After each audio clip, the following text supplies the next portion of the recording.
Bonjour à tous et à toutes et bienvenue dans cet épisode du podcast Pourquoi tu lis. Aujourd'hui, je suis très contente d'être reçue par une jeune femme aussi pétillante que douce, dont le compte Instagram va vous mettre de la lumière et de la chaleur dans le cœur. Bonjour Morgane Youmi. Bonjour. Qu'est-ce qu'on peut dire après une si belle présentation ? Je pense qu'on peut arrêter le podcast ici. Attends, j'ai pas encore parlé de toi. Alors Morgane, moi je te connais depuis plusieurs années maintenant parce que je t'ai découvert grâce à ton compte Instagram qui s'appelle Morgane Youmi, que je vous invite très fortement à aller découvrir. Et je te connais parce qu'au début de ton compte Instagram, en tout cas moi à l'époque où j'ai commencé à te suivre, tu parlais énormément du bien-être en Normandie, de tout ce qui était gourmandise, douceur de vivre, nourriture, bien manger. Tout à fait. Le centre de la vie, j'ai envie de dire. Je suis assez d'accord.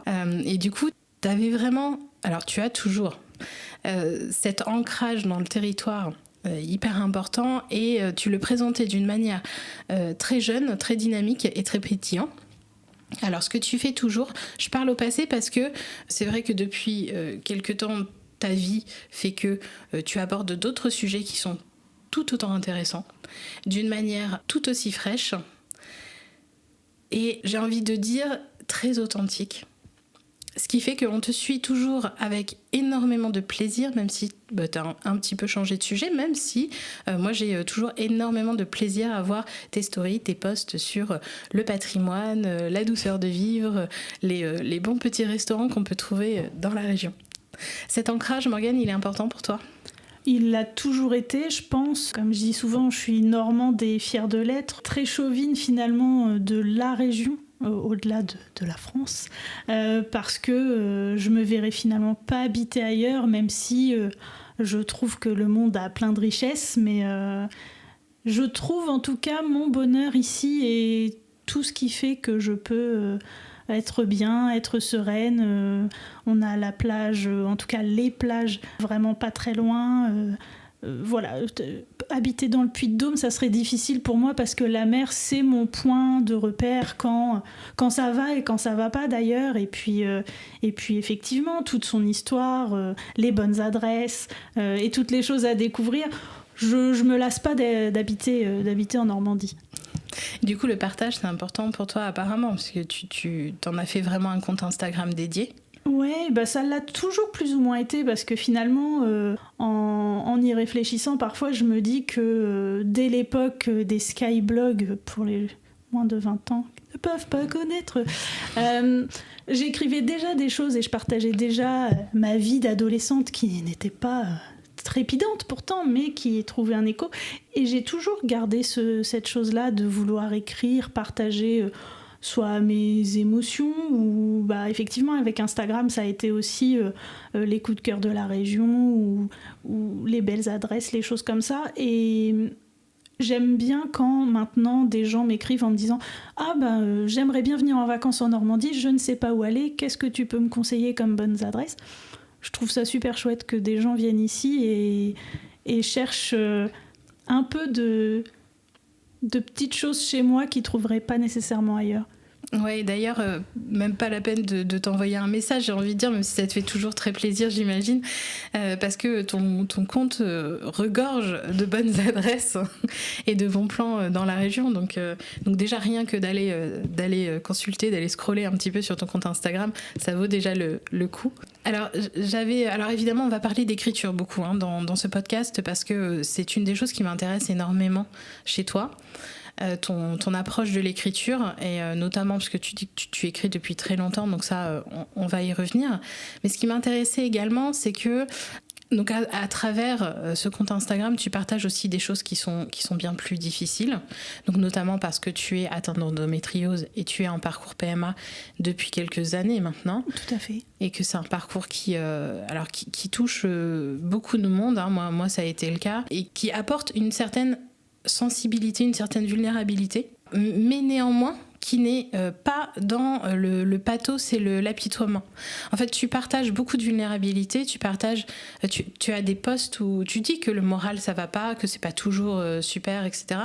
Mais n'empêche que globalement, on sent quand même chez toi un optimisme et une force de vie qui est hyper impressionnante. Et ce qui m'a marqué, ce qui m'a vraiment donné envie aussi de t'inviter dans ce podcast, c'est que des fois, tu partages des lectures, tu partages le fait que tu as certains livres qui t'apportent une bouffée d'oxygène à travers ces épreuves en fait, de la vie. Ouais, puis en fait, ce parcours-là, il est pas évident, mais comme beaucoup de gens le savent ou en tout cas imaginent, c'est même pire que ce que vous pouvez imaginer.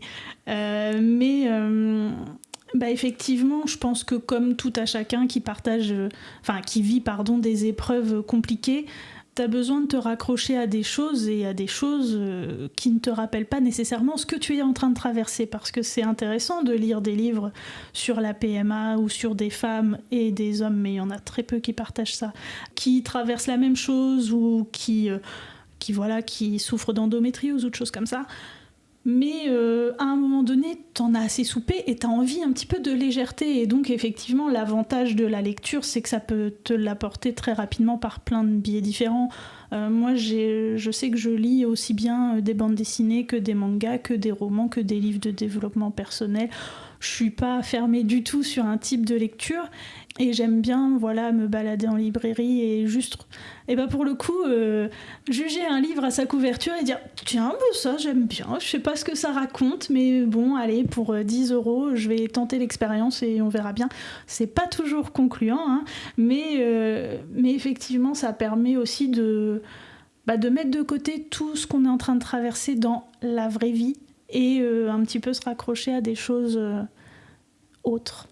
Tu dis que tu juges un livre à sa couverture, ça veut dire que tu peux prendre du plaisir à aller en librairie et juste prendre un livre sans regarder de quoi il parle ? Ça m'arrive quand même assez souvent. Alors, ça, c'est une déformation professionnelle parce que je suis graphiste et du coup, l'image a un sens assez important pour moi. Quand bien même, parfois, je lis quand même le dos. Hein, parce que, et il faut pas se mentir, un livre, c'est quand même aussi un investissement financier et qu'on a envie de se dire, là, je mets, surtout quand c'est des nouvelles éditions où il y a, c'est 18 €, on se dit, j'ai envie quand même d'y trouver un petit peu mon compte, mais généralement, je me renseigne pas davantage sur le livre. Je sais que certains se disent, tiens, je vais regarder sur Internet peut-être des avis de lecteurs ou des choses comme ça. Moi, je laisse souvent l'intuition ou plutôt le hasard décider pour moi et puis après, advienne que pourra. Et du coup, dans ces cas-là, tu vas plutôt vers des livres de quel genre ? Alors, même si je lis un peu de tout, je suis quand même souvent tournée sur des choses un peu légères. Alors, légères.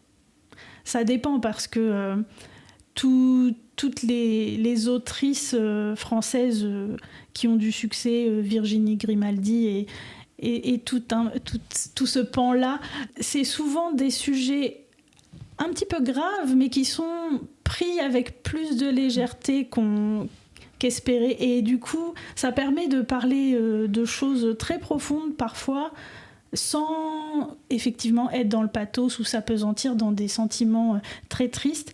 Et il y a toujours une belle fin. Et moi, j'ai besoin de happy end quand je lis. Donc vraiment, c'est important pour moi. Et je sais que ce genre d'autrice, je sais que toujours je vais trouver mon bonheur. Alors, je ne lis pas que ça, mais ça me permet de me dire que généralement, je ne vais pas trop me gourer. Est-ce que tu t'arrives à savoir pourquoi tu as autant besoin de happy end ? Je pense que, on va dire, la gravité est déjà tellement dans le monde. Alors, au-delà même de ce que je peux vivre moi personnellement, on allume la télévision, la vie n'est que dépit.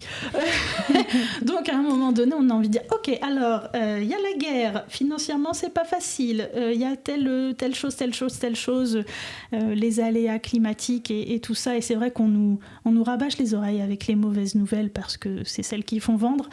Mais du coup, moi, j'ai besoin dans mon loisir de retrouver de la légèreté et de la positivité pour me nourrir et justement pas rester dans quelque chose de très grave et de très sombre et de retrouver un peu de lumière dans tout ça. Ouais, c'est ce que la littérature t'apporte à travers tes lectures. Complètement. On peut pas dire que je lise des choses très... Ça me nourrit, mais c'est pas nécessairement des choses... c'est pas ce que j'ai envie de dire culturel, c'est pas le mot que j'ai envie d'utiliser, mais je cherche pas à lire des choses nécessairement sur la société ou des études de cas ou des témoignages particuliers. C'est vraiment aller dans un autre monde l'espace de 300 pages et puis suivre des personnages, mais qui me raccrochent toujours quand même au quotidien. J'avoue que tout ce qui est littérature historique, etc., j'ai beaucoup de mal, parce que j'ai beaucoup de mal à m'identifier aux personnages, à part Bridgerton. Mais sinon, ouais, je sais que c'est souvent des choses très dans notre temps, parce que je pense que oui, ça m'aide à m'identifier et ça me transporte plus rapidement, parce que j'ai pas besoin de m'inventer tout un monde. Alors peut-être aussi que... c'est parce que m'inventer des mondes, je le fais à longueur de temps au travail et que j'ai envie de poser mon cerveau quand je lis. Et j'ai pas envie de devoir beaucoup réfléchir à me créer des images mentales de la lecture que je suis en train de faire. Oui, tu as besoin de rester dans une certaine zone de confort. Exactement, en fait, quelque chose qui te demande pas un effort d'imagination, parce que tu es quelqu'un de très très imaginative, hein. On le voit par tes posts, par tes partages, par la manière même quand on te rencontre, tu as toujours des couleurs magnifiques sur tes vêtements. Donc aujourd'hui, Morgane porte un magnifique pull blanc avec des cœurs roses et rose pâle. Il est incroyable. C'est très discret. Je l'aime beaucoup.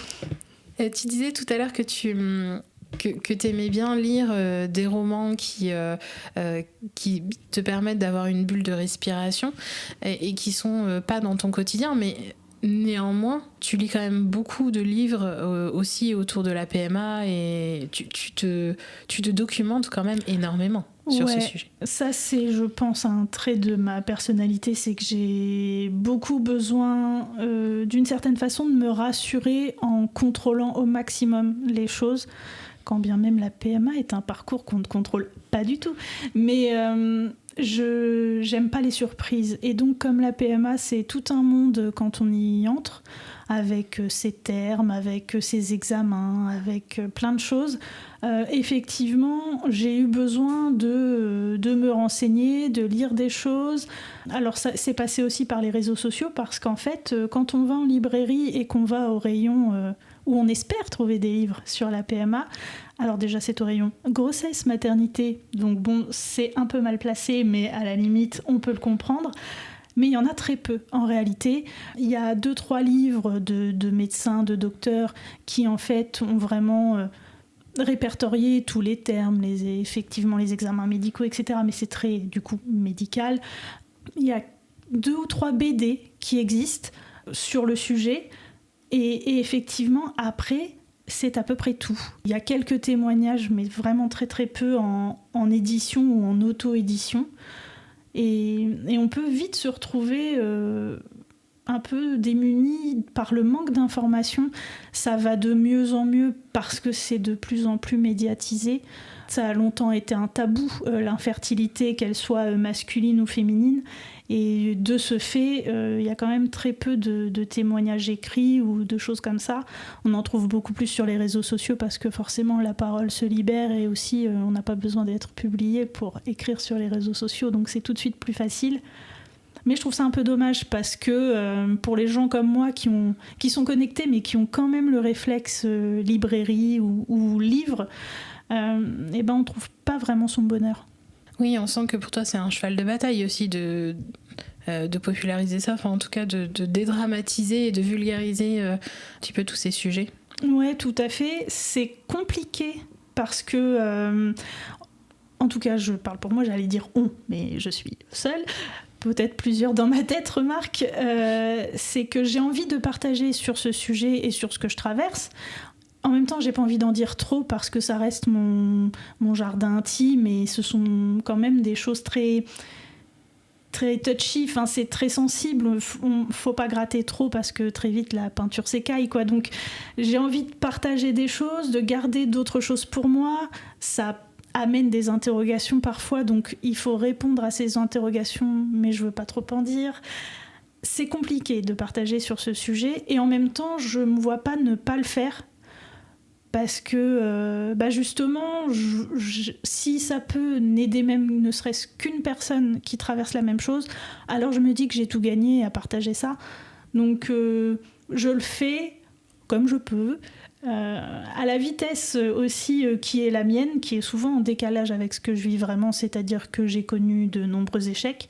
Je les partage pas à l'instant T, je me laisse le temps de la digestion parce que je sais que je vais, et c'est très gentil, recevoir beaucoup de témoignages de bienveillance me disant on est triste pour toi, etc. Mais à l'instant T où tu le vis, tu n'es pas capable d'entendre tout ça. Donc il y a toujours quelques semaines de décalage pour me dire ok, moi j'ai eu le temps de processer, je peux partager maintenant ce que j'ai traversé et je peux accepter tous les commentaires ou les messages privés que je peux recevoir derrière. Avant de revenir sur l'écriture de tes partages, parce que c'est hyper intéressant, hein, le processus que tu nous décris là, de prendre du temps avant de le partager au monde, et j'aurais plein de questions là-dessus. J'avais envie de revenir un peu sur la lecture et de te poser la question là tu nous dis que au niveau des lectures, en fait, toi ça te rassure. Alors t'as un peu de facettes, t'as la facette tu vas lire dans les choses que t'es en train de traverser parce que ça te rassure et que tu peux du coup avoir le même vocabulaire, donc là en l'occurrence que les soignants. Tout à fait. Et avoir cette impression de contrôle à minima. Tout à fait. Et puis cette bulle de respiration, donc qui sont deux facettes d'une même pièce mais qui sont très très différentes et néanmoins complémentaires. J'avais envie de te demander du coup, est-ce que la lecture tu l'as toujours abordée de cette manière-là ? Finalement, j'ai presque envie de dire oui, dans le sens où... alors, j'ai toujours plusieurs livres qui sont entamés. Je sais pas lire qu'un seul livre et dire « Ok, alors là, pendant une semaine, je suis 100% là-dessus. » Non, il y a des livres que j'ai commencés il y a des mois, mais qui sont toujours en attente. Que je me souviens de ce que j'ai commencé, mais je me dis « Oh, et celui-ci, il a l'air formidable aussi, allons voir !» Et je peux pas m'empêcher d'être multitâche dans mes lectures, mais souvent... il y a toujours un roman et un livre de développement personnel ou quelque chose d'ancré dans la réalité, le témoignage de telle personne ou un livre sur tel fait de société parce que il y a des sujets qui m'intéressent. Et il y a toujours cette part-là, il y a l'imagination ou le voyage dans un autre monde et l'ancrage dans la réalité d'un fait X ou Y ou de développement personnel. Et en fait, tout ça, ça me nourrit finalement un peu de la même manière, c'est-à-dire qu'il y a une partie qui me construit et il y a une partie qui me permet de me construire mentalement dans un ailleurs, et tout est important. Je me verrai pas favoriser l'un ou favoriser l'autre, même si à une époque j'ai beaucoup lu de développement personnel parce qu'aussi j'étais lectrice aux éditions Le Duc et qu'il fallait lire les nouveautés, et du coup j'en ai vraiment beaucoup lu, donc il y a eu un petit temps de pause après. Mais non, c'est super important pour moi d'avoir un peu les deux facettes de cette pièce, comme tu dis si bien. Bah écoute, déjà merci beaucoup pour ce partage, parce que j'ai la même manière de lire. C'est-à-dire que j'ai 3-4 livres d'entamer en même temps, et je passe souvent pour quelqu'un de très, très étrange, donc merci, bienvenue. Je ne suis pas seule, vous n'êtes pas seule, vous savez. Donc déjà... Et du coup, ma question c'était, est-ce que depuis toujours en fait tu as cette manière de lire, ou alors est-ce que depuis si tu t'en souviens, hein, quand tu étais enfant, est-ce que les livres avaient déjà ce rôle-là de rassurer ? Je pense que oui, parce que j'ai jamais lu les Fais-moi peur ou les Chair de poule et tout ça. C'est pas mon ambiance. Moi, je suis une ambiance Disney, tout ça, c'est cool. Ok, il y a le Roi Lion, c'est pas gai toujours le Roi Lion. Mais j'ai besoin d'être rassurée. Voilà. Donc, et j'ai du mal à me rappeler, quand j'étais vraiment petite, quelle place avait la lecture, quand bien même je sais qu'elle en avait une, puisque j'ai sauté le CP parce que je savais lire. Donc je me dis que quelque part, quand même, je lisais déjà. Je sais pas comment ni en quelle teneur, mais les livres ont toujours fait partie de ma vie. Mes parents, je me souviens, dans le salon, il y avait une bibliothèque qui était toujours pleine à ras-bord. Mon père, encore aujourd'hui, il achète des livres toutes les semaines, un peu de la même manière que moi, c'est-à-dire il va dans le magasin, il voit un truc, il dit « Oh super, prenons-le !» Et ils se posent pas de questions. Donc c'est vrai qu'il y a toujours eu des livres. Ils étaient abonnés à l'époque à France Loisirs, donc je me souviens en tout cas de ce geste le samedi d'aller chez France Loisirs, choisir un petit bouquin.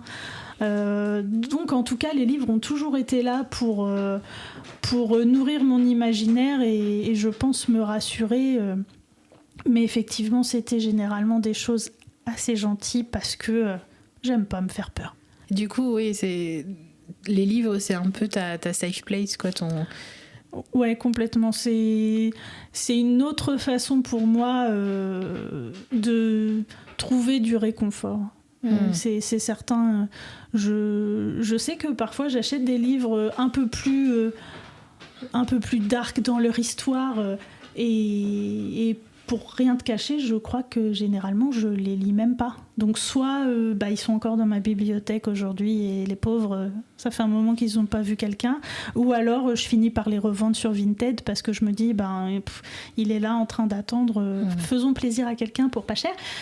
Mais non, j'ai plus besoin de choses lumineuses dans mes lectures. C'est vrai que maintenant que tu en parles, je me rends compte que c'est très ciblé malgré tout. Oui, oui, après on prend aussi les lectures qu'on en a besoin. Et c'est vrai, quand on voit ton histoire, comme tu nous la racontes, en fait, c'est tu trouves un équilibre toi-même instinctivement au niveau de ce que tu lis. Ce qui est, je trouve, une leçon assez intéressante, tu vas retenir. En fait, j'essaye même pas. Je commence à bien me connaître, le temps faisant son œuvre.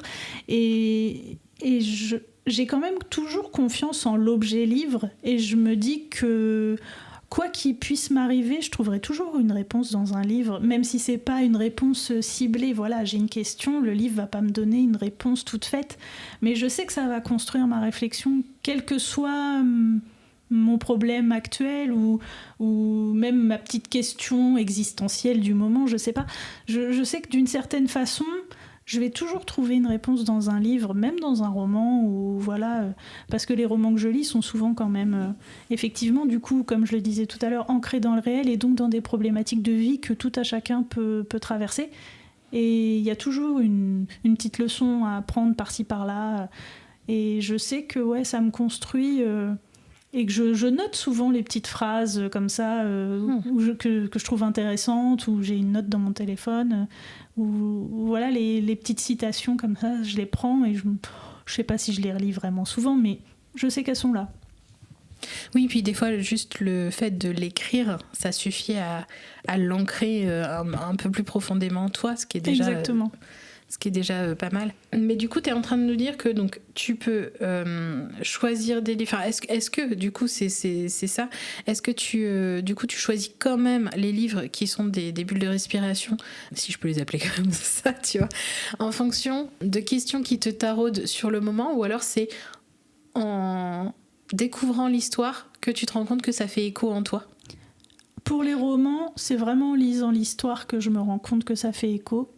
En même temps, c'est souvent des sujets, c'est la famille, c'est la maladie, le décès d'un proche. Voilà, c'est des choses qu'on expérimente tous, donc on s'y retrouve tous à un moment donné. Et après, pour les livres de développement personnel, pour le coup, je choisis les thématiques, donc c'est un peu moins surprise.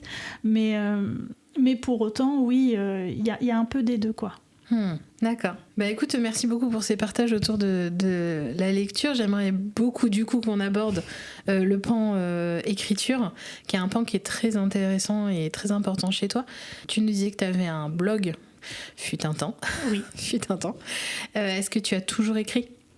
Je pense que oui. J'ai pas de souvenirs non plus très très lointains, mais je pense que j'ai toujours écrit, et en tout cas j'ai toujours eu l'amour des mots, ça c'est certain. Je suis quelqu'un qui écoute énormément de musique, et pour moi les paroles sont essentielles. Alors j'écoute pas trop de chansons françaises, désolée, mais pour autant les mots ont un sens et sont très importants pour moi. Ça l'a toujours été, je pense. Et l'écriture, très rapidement, en début d'adolescence, ça m'a permis d'exprimer ce que je n'osais exprimer.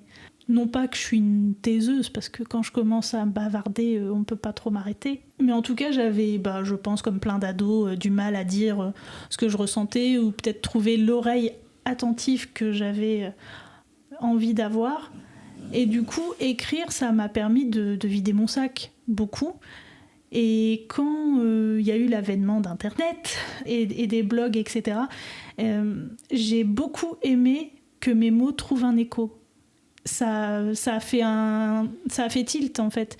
Je pense que secrètement, j'ai toujours rêvé d'être éditée ou d'être une grande autrice. Alors, c'est pas du tout mon intention aujourd'hui, mais dans mon petit cœur, en rêve absolu, je me dis ça serait fantastique, vraiment, parce que j'ai ce besoin de partager des choses et qu'elles soient entendues. Mais même si c'est que d'une personne, voilà, j'aime bien le retour d'expérience de dire je t'ai lu et ça m'a fait ça. Vraiment, il y a ce côté un peu psychologue, entre guillemets, mais j'aime beaucoup ça. Et en fait, très tôt, par les blogs et puis ensuite par Instagram, j'ai trouvé cette chose-là, de dire je peux m'exprimer sur des choses concrètes et que ça fasse écho chez quelqu'un d'autre. Et c'est comme de se dire là, ça y est, j'ai compris le lien entre les êtres humains, en fait. C'est nos émotions, et peut-être que c'est lié au fait que je sois enfant unique, j'en sais rien, et que j'ai cherché comme ça le lien à l'autre par l'écriture. Mais le fait qu'il y ait un lecteur en face, ou enfin c'est souvent une lectrice, ça m'a permis de créer des liens comme ça, anonymes mais importants. De la même manière que les livres que tu lis trouvent un écho en toi, en fait. Exactement, ouais, tout à fait. C'est très juste. J'avais jamais trop vu ça comme ça. C'est un échange de bons procédés. Non, mais c'est vrai, en fait, en bibliothérapie, on utilise beaucoup la lecture, notamment parce que alors, il y a ce que moi j'appelle, c'est pas moi qui trouve le terme, mais j'aime beaucoup ce terme-là d'humanité commune, qui veut dire que finalement, peu importe aussi d'où on vient et quelle est notre histoire, il y a des choses qu'on a en commun. Alors, c'est pas toujours évident de savoir quoi, mais en tout cas, effectivement, les émotions en font partie, et l'expression des émotions. Du coup, effectivement, le fait d'avoir des textes qui parlent de sentiments, d'émotions, de choses traversées qui font écho en nous, en fait, nous permet de nous relier à cette humanité et d'être moins seul. Oui, exactement. Je rejoins ce terme que je ne connaissais pas de bibliothérapie, parce que je suis complètement d'accord avec ça, et je pense que c'est ce que je recherche, c'est une sorte de quête, le fait d'écrire et d'être lu, même si c'est confidentiel. Donc du coup, en fait, Instagram, à t'entendre, on peut supposer que c'est une plateforme qui est arrivée plus tard, effectivement, que les blogs, mais qui a été super pour toi, parce que de ce que tu nous disais, tu es à la fois très visuel et à la fois tu aimes écrire. Instagram permet les deux. Tu t'y es bien retrouvée, du coup, à l'époque. Est-ce que tu t'y retrouves toujours bien maintenant ? Non. Voilà. On va pas se mentir, les réseaux sociaux, ça bouge énormément, ça bouge très vite. Et Instagram, le Instagram de 2025, c'est pas le Instagram d'il y a 10 ans, quand la plateforme est née, et que effectivement, alors déjà au début, il y avait vraiment que des images. Bon, très vite, le texte est arrivé. Et à l'époque, en tout cas, les textes étaient lus. Ce qui fait que là, je trouvais l'écho dont j'avais besoin. Parce que c'est vraiment ça, hein. C'est une espèce de besoin.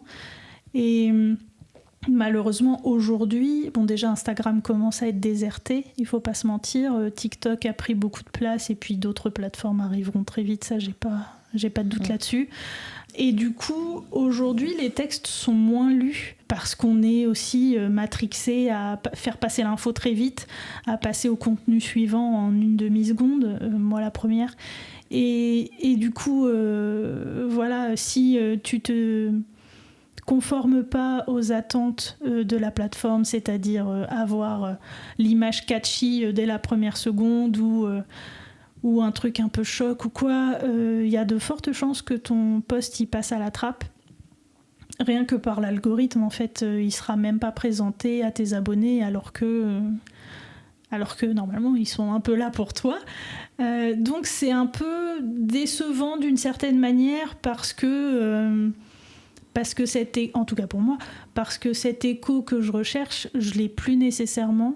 Après, je me dis que les gens, entre guillemets, je fais confiance au destin. Je me dis que les gens qui ont besoin de le lire, ils vont le lire. Mais je suis pas tout de suite en quête d'une autre plateforme. Je pense que je suis en quête d'une autre façon de partager mes textes ou ce que j'ai besoin de dire. J'ai pas encore trop réfléchi à la question, mais à mon avis, ça va passer par d'autres choses à l'avenir, même si ce sera toujours des textes, peut-être qu'ils seront lus et peut-être qu'ils seront lus par moi à quelqu'un en face et peut-être pas lus par quelqu'un avec ses yeux sur un téléphone. Mais de toute façon, quand on voit en fait l'évolution de ton compte Instagram, alors évidemment, donc ça fait 10 ans que tu as ton compte Instagram ? Ça fait 8 ans. 8 ans. En 8 ans, les gens changent, tout le monde change, bien sûr. Et toi, tu as aussi beaucoup évolué dans la manière de partager. Moi, je regardais un petit peu par rapport effectivement à tes premiers posts. Tu partageais plus des capsules, en fait, j'ai l'impression. Et là, on prend plaisir à suivre un fil rouge, en fait, quand on te lit. Avancer avec toi, évoluer avec toi à travers ton histoire. Et j'ai l'impression que, peut-être que je me trompe, mais ce diagnostic de l'endométriose et ce début de parcours PMA a noté aussi le début d'une écriture qui est différente pour toi. Ouais, et puis, en fait, il y a eu plusieurs choses, je pense, qui se sont croisées. Il y a eu ce parcours-là, et effectivement, ce diagnostic qui ont un peu été qui ont mis un cran d'arrêt à mes partages aussi parce que fallait déjà dealer avec tout ça et donc être moins peut-être dans le partage instantané de choses comme je pouvais l'être avant, où vraiment à une époque j'écrivais tous les matins et je partageais tous les matins sur Instagram sur plein de sujets, j'avais toujours des trucs à dire. Aujourd'hui j'ai toujours des trucs à dire mais je réfléchis 1000 fois avant de les dire. Peut-être aussi parce que mon compte a grossi malgré moi, j'ai envie de dire. Et il y a ce truc de dire maintenant je suis peut-être un peu trop lue. Et du coup, je suis beaucoup plus vigilante à ce que je dis, à ce que je partage. Je partage toujours sur moi puisque je suis mon meilleur fonds de commerce. Mais je partage quand même moins qu'à une époque où j'étais presque un livre ouvert, ou en tout cas j'en donnais l'impression. Aujourd'hui, je choisis beaucoup plus méticuleusement ce que je veux dire, et c'est pour ça aussi que c'est peut-être moins intense, entre guillemets, dans le partage, parce que c'est ponctué par des choses vraiment futiles maintenant, pour distiller la gravité de certaines choses ou mon vécu dans du contenu plus léger qui n'a rien à voir avec ma personne privée. Dans la manière dont tu écris, est-ce que tu as ton écriture sur Instagram, est-ce que tu as une pratique d'écriture en parallèle qui est du coup plus intime et qui est plus forte ? Alors en fait, j'avoue que très longtemps et plusieurs fois, j'ai tenté de faire des journaux intimes, des choses comme ça, parce que je ressentais ce besoin d'écrire. Mais en fait, bizarrement, j'ai l'impression que si je n'écris que pour moi, ça m'intéresse pas. Donc en fait, très sincèrement, je pense que j'ai des dizaines de carnets. En plus, j'adore la papeterie, donc je me dis « il est super beau ce carnet, je vais vraiment écrire plein de trucs dedans » et je mets 2 phrases et en fait, ça marche plus. Mais, la PMA a redistribué les cartes. Et même si cette perspective s'éloigne quand même de jour en jour, j'ai longtemps espéré une fin positive à ce parcours. Et du coup, dès le début, je me suis dit je vais tout noter de ce parcours. Que ce soit les rendez-vous, les comptes rendus médicaux, mes états d'âme, ce que je traverse, ce que je peux vivre en rapport avec l'autre, parce que l'autre ne comprend pas toujours ce qu'on vit quand on est dans ce parcours et on est confronté à des remarques, à des choses qui vraiment nous bouleversent. Quand tu dis l'autre, tu parles du reste de l'humanité ? Oui, dans sa globalité. Et Et en fait, je m'étais dit, bah tiens, si demain il y a un mini-moi qui débarque, et ben peut-être que ce parcours qui est quand même vraiment super bizarre, ça sera intéressant qu'il l'ait dans sa globalité. Alors c'est pas non plus, je fais pas, comme tu disais, il n'y a pas non plus du pathos absolu parce que je voulais pas non plus m'apesantir sur les choses trop dramatiques. Pour autant, il y a quand même toutes mes émotions traversées. Et en fait, maintenant, plus je l'écris, moins c'est pour un futur enfant et plus c'est pour peut-être un jour, justement, le livre que j'ai pas trouvé moi en librairie, peut-être que ce sera le mien. Donc, aujourd'hui, il y a 3 ans qu'on est dans ce parcours. J'en suis à mon 4e carnet. Comme quoi, il y a des carnets qui ont fini par se remplir. Et vraiment, c'est pas du tout construit pour l'instant. Je me suis pas dit, j'écris en me disant que ça me servira à faire un livre. Donc c'est vraiment du gloubi-boulga de plein de choses. Mais quand même, à un moment donné, je me dis qu'il faudra que je m'arrête et que j'en fasse vraiment quelque chose parce que je pense que ce parcours, quelle qu'en soit sa finalité, il pourra faire sens pour moi s'il fait sens pour quelqu'un d'autre et vraiment que ce soit un livre que j'ai pas trouvé. Non, c'est un super projet. Enfin, c'est beau, puis on sent que ça te porte et qu'effectivement ça a déjà un sens en fait. Oui, c'est ça en fait, parce que comme c'est un parcours tellement compliqué et en tout cas nous pour notre part on n'a jamais vraiment vu la lumière au bout du tunnel, finalement ce projet-là ça permet de donner un sens à quelque chose qui n'en a pas vraiment et je me dis aussi que voilà, quel que soit l'après, ça peut être un après intéressant de partage de témoignages, de choses comme ça. Et aussi parce que quand même, c'est des parcours où on se sent terriblement seul, même si on est bien entouré. Et voilà, si je peux être l'écho de quelque chose, si une personne peut trouver une sorte d'oreille attentive ou quoi, alors tout ça, ça aura eu du sens finalement. Donc ouais, ça me plaît en tout cas d'écrire sur ce sujet, bizarrement, parce que je trouve aussi que ça, en tout cas ce que j'ai écrit pour l'instant dans mes carnets, ça en dit aussi beaucoup sur le rapport à l'autre dans tout ce qu'il a de plus complet, que ce soit par rapport à la famille proche, aux parents, à la société, à ce qu'elle attend de nous. Parce qu'il y a tout ça qui entre en compte et il y a tout ça qui est écrit aussi dans ces carnets-là. Il n'y a pas que le compte-rendu de la prise de sang du 12 décembre, je veux dire. C'est vraiment plus que du médical. C'est presque du sociétal et je trouve ça intéressant. Oui, complètement. Alors du coup, j'aimerais en savoir un peu plus sur la manière dont tu écris, parce que tu nous disais tout à l'heure que quand tu traverses une épreuve particulièrement difficile, notamment un échec, tu le postes, pas toujours j'imagine, mais en tout cas tu en postes certains, mais à retardement, c'est-à-dire tu prends le temps de digérer, de réfléchir, etc. Moi, ce qui m'intéressait de savoir, c'était est-ce que néanmoins sur le coup, toi tu écris? Et est-ce que c'est à partir de cette matière littéraire que tu fais ton post, ou est-ce que tu réécris ton post complètement différemment plus tard? Il y a plusieurs process dans tout ça. Généralement, dans mes carnets personnels dont je parlais tout à l'heure, j'écris vraiment à chaud ou quasiment à chaud pour garder l'émotion brute telle qu'elle est à l'instant T. Parce que forcément... très vite, on fait preuve de résilience. Très vite, on se remet en marche. On se dit, allez, ça n'a pas marché, repartons. Voilà.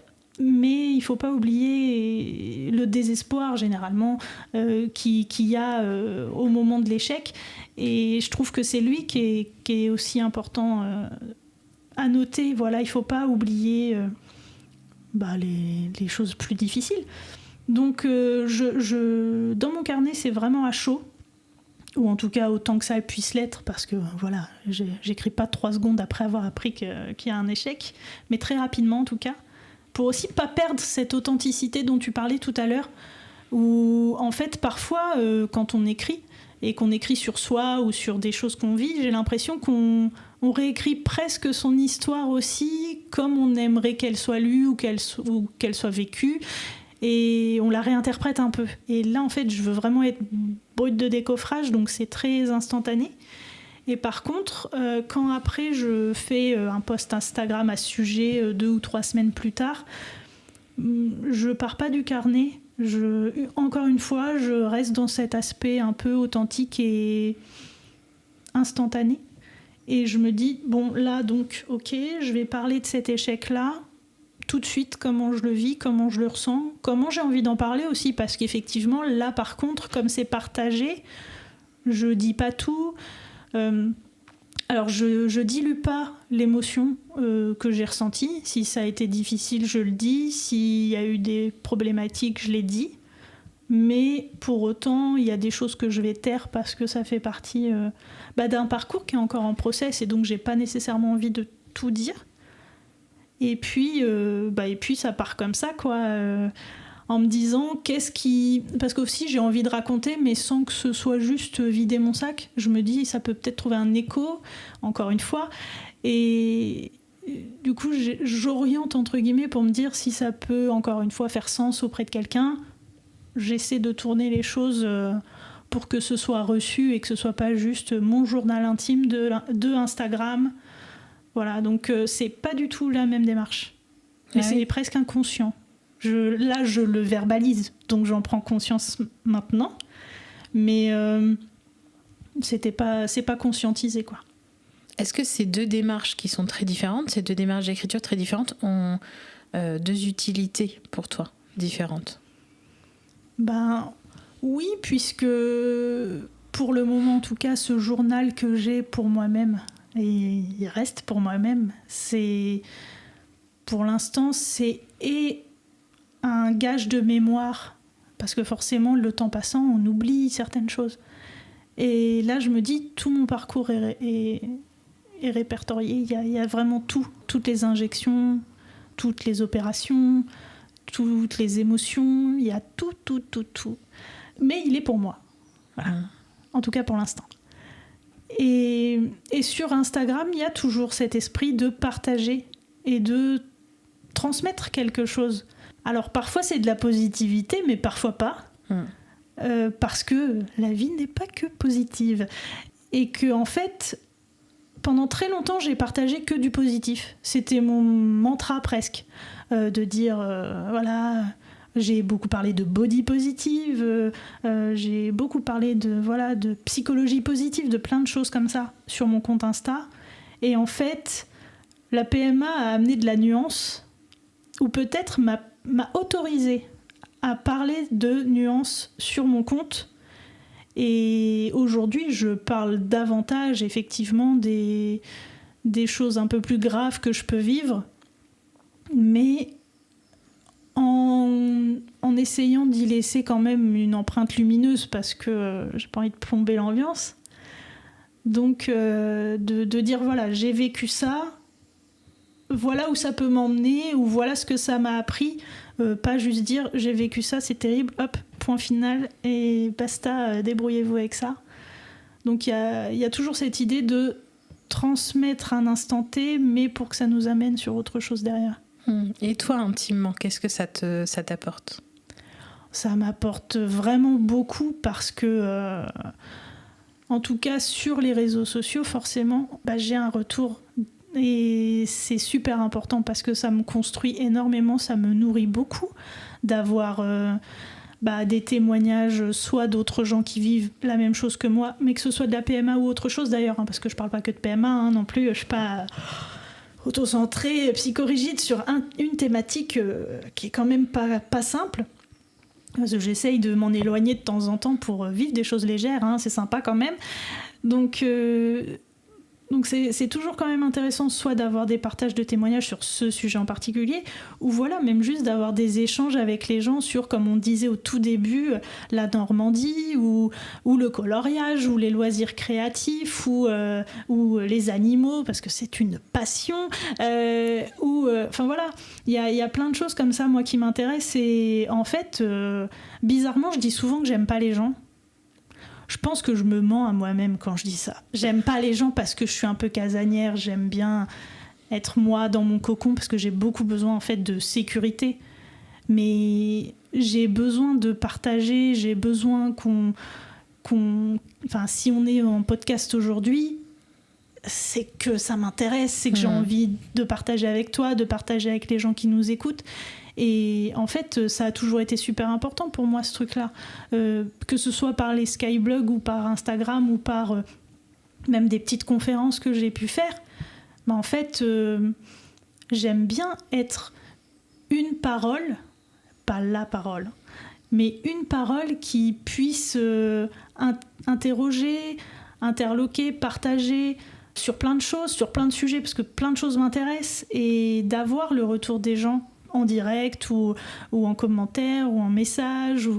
C'est un échange qui est constant et qui nourrit énormément en fait. Et du coup, alors imaginons, on est dans une société où Internet s'arrête. Est-ce que tu continuerais ? J'allais être très grossière et j'allais dire que j'allais être dans la bip. En vérité, je pense que je trouverais autre chose parce que la parole, elle n'est pas que sur Internet, heureusement. Et en fait, déjà, on peut en revenir à cet objet livre qui, lui, n'est pas que fictif, hein, parce qu'aujourd'hui, oui, d'accord, il y a les tablettes et tout, mais moi, j'avoue que j'aime pas lire sur une tablette. Moi, j'aime l'objet livre, j'aime toucher, ça fait vraiment vieille personne, mais j'aime toucher le papier, j'aime tourner les pages, voilà, j'aime pas trop quand les livres sont cornés, ça me contrarie. Enfin, voilà, j'aime bien l'objet, j'aime aller le chercher, j'aime, comme on disait tout à l'heure, découvrir dans une librairie le petit message de la libraire qui dira « J'ai vraiment eu un coup de cœur pour ce livre, je vous le recommande ». Et moi, je trouve ça super, quoi. Je me dis « Waouh !» C'est nul ce que je veux dire. La personne a fait son travail et elle a lu ce truc et elle te dit « Mais regarde comme c'est super, j'ai envie que tu le vives aussi, ce moment-là que j'ai vécu. » Mais moi, je trouve ça incroyable, j'adore ça. Et en fait, je me dis que si demain, je peux plus partager mes textes sur Internet, peut-être que ce sera dans un livre, s'il vous plaît. Ou peut-être que je ferai des conférences à travers le monde pour dire des trucs, j'en sais rien, mais on va pas trop me faire taire comme ça, je pense. Tant mieux. Non, mais alors ça, par contre, c'est super parce qu'on a très très envie du coup de continuer à te lire, à te suivre dans tes aventures qu'on espère le plus positif possible pour le futur. Écoute, je trouve que c'est une merveilleuse conclusion ou pré-conclusion. Est-ce qu'il y a des sujets que tu avais envie d'aborder et qu'on n'a pas encore abordés ? Non, je pense pas. Après, effectivement, tout ce qu'on a dit là, c'était très centré sur, malgré tout, la PMA et tout ce parcours-là. Effectivement, quand on arrive dans ce parcours, ça prend beaucoup de place dans la vie. Quand bien même, ma vie n'est pas faite que de ça, je vous rassure. Et j'ose espérer que si par hasard des gens nous écoutent et soit vivent ça ou connaissent des proches qui vivent ça, notez bien qu'il faut vous nourrir de plein de choses ou qu'il faut les aider à se nourrir de plein de choses. Et aussi, ne leur donnez pas de conseils, soyez juste une oreille bienveillante. Merci à vous. Alors, par rapport à ce genre de conseils, sur ton Instagram, on en trouve plein parce que c'est vrai que tu partages avec tellement de vulnérabilité, on l'a dit encore, on le redit, mais tu te permets aussi, et ce qui est très très bien, de dire aux gens, alors évitez de dire ce genre de choses parce qu'en fait, voilà à quoi ça fait écho en nous qui vivons ça, voilà ce que ça peut réveiller comme blessure. Et moi, j'ai trouvé ça plusieurs fois hyper intéressant parce que, alors évidemment, il y a des choses qui ont fait écho à mon propre parcours de maternité qui n'a pas non plus été tout rose et tout mignon. Moi, j'ai pas entamé de parcours PMA, mais on n'était pas loin. Et du coup, par contre, grâce à ton témoignage, je fais d'autant plus attention à ces choses-là. Et ça me renvoie à moi, ce que j'ai vécu et ce que, effectivement, comme tu disais, j'ai peut-être oublié aussi, moi, quand j'étais dans ce parcours-là. Et je trouve que c'est une très belle façon, en fait, de pas donner une leçon, mais de, tout en douceur, essayer de réveiller les consciences. Et donc, du coup, merci. Vraiment pour ça. Avec plaisir. Hein. Si je peux remettre 2-3 personnes en place, j'adore ça. Écoute, c'est bien noté. Tu parlais du fait de nourrir des personnes qui traversaient, alors au-delà de la PMA, hein, qui traversaient en général une période pas facile. Effectivement, je pense que la lecture, ça peut être quelque chose de très chouette. Toi, tu partages beaucoup aussi sur tes concerts. Je sais que tu adores les concerts. C'est une passion pour toi. Tu disais que tu écoutais beaucoup de musique. Une passion qui coûte cher. C'est une passion qui coûte cher, comme beaucoup de passions. C'est vrai.